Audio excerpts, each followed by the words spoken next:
Welcome to the Salmon Runs YouTube. Enjoy the video. You start by making the image safe to edit.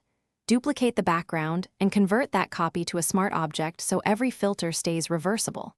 Once done, crop and straighten to focus composition, then use spot healing and the patch tool to remove distracting elements.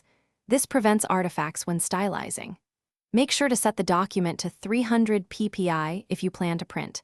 Otherwise, 72 ppi is fine for web. This foundation keeps lines clean and color transitions predictable when you cartoonize. Now you build the cartoon look by simplifying details and strengthening edges. First, posterize or use the cutout filter to limit color values. 4 to 6 levels usually reads as stylized yet detailed. Next, enhance outlines. Duplicate a layer, run high pass at around 26px, and set the blend mode to overlay or soft light to emphasize contours. Then select the subject, refine the selection edge, and fill selected areas on new layers to create flat color blocks. This clarifies shapes and facilitates later shading. Finish by adding depth and crisp outlines so the image feels like a cartoon.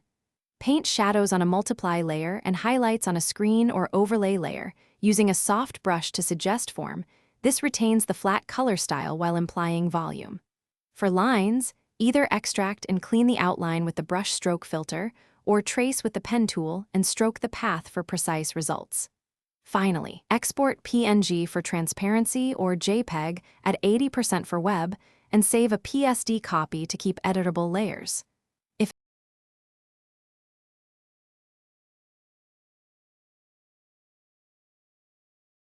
Thanks for watching. Consider subscribing if we helped you.